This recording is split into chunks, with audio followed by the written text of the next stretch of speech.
সেদিন ছিল 19শে জুলাই 2024।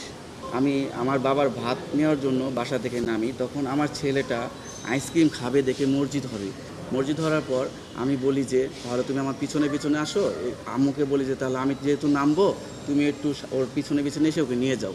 তখন ও দৌড়িয়ে আমার কাছে আসে। আসার পর আম্মু এর ভিতরে পিছন দিয়ে আসছিল, ওর পিছনে আমার মা দাঁড়ানো ছিল, কিন্তু আমি দেখি নাই। হঠাৎ করে বাহিরের থেকে একটি গুলি এসে কেচি গেটে ভেদ করে ওর মাথার এই সাইডটা দিয়ে ঢুকে এই সাইড দিয়ে বের হয়ে যায়। পরবর্তীতে আমি আমার ছেলেকে নিয়ে সরাসরি পার্শ্ববর্তী একটি হসপিটালে নিয়ে যাই।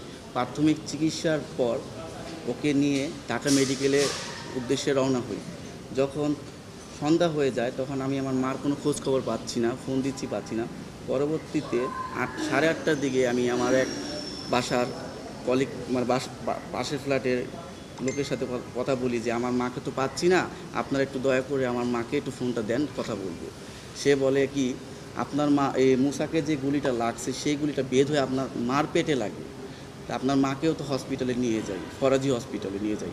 তখন বলার পর আমি তো আর কিছু বুঝতেছি না যে ছেলেকে নিয়ে থাকবো না মাকে নিয়ে থাকবো। পরবর্তীতে এই ঢাকা মেডিকেল থেকে ফরাজি মানে বনশ্রীতে যাওয়ার কোনো স্কোপে ছিল না, বাইরে এত গোলাগুলি ছিল এবং কোনো পুলিশই হসপিটাল থেকে বের হতে দিচ্ছিল না। পরবর্তীতে আমার এক আত্মীয়কে ফোন দিয়ে বলি যে আপনি দয়া করে আমার মাকে একটু হসপিটাল থেকে রিসিভ করেন যাতে সে দেখতে পারেন। তার পাশে কেউ ছিল না।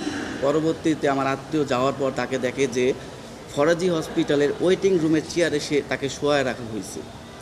পরে আমরা অনেক চেষ্টা করি, সেদিনকার রাতেও আর হসপিটালে আনতে পারি না। পরবর্তীতে আমার বাবাকে 11টার পর মানে রামপুরা বনশ্রীর ফরাজি হসপিটালে পাঠাই ঢাকা মেডিকেল থেকে।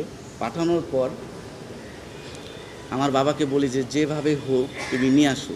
যখন তারা আনতে পারে নাই, সে বলছে যে আজকে রাতটা আপাতত হসপিটালে কাটাই, সকালে আমরা এসে পড়ব ঢাকা মেডিকেলে।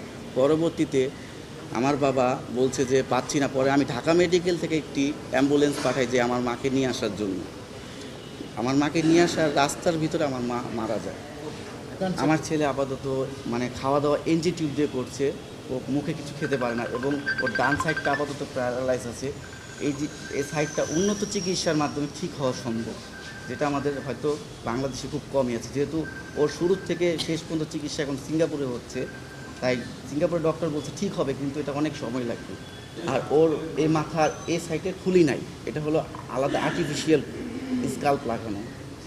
এখন ওর ডান সাইডটা আপাতত প্যারালাইজ আছে, নড়াচড়া করতে পারে না, কিন্তু ও কথা বুঝতে পারে, শুধু বলতে পারে না, হাঁটাচলা করতে পারে না, স্বাভাবিক খাবার খেতে পারে না। আমার ছেলে ইংলিশ ভার্সনে পড়তো, পড়াশোনা করতো, ক্লাসে ফার্স্ট ছিল। এই ছেলের খুব স্বপ্ন ছিল প্লেন চালাবে, কিন্তু স্বপ্ন বড় হয় আর সত্যি হবে। বাসায় এখন শুধু প্লেন প্লেন বলে, কিন্তু আর উড়াতে পারবে না। ওর স্বপ্ন ছিল ও পাইলট হবে। এই কারণে ওকে ইংলিশ ভার্সনে পড়াচ্ছিলাম। সব জীবনটা আমার পুরো তছনছ করে দিল।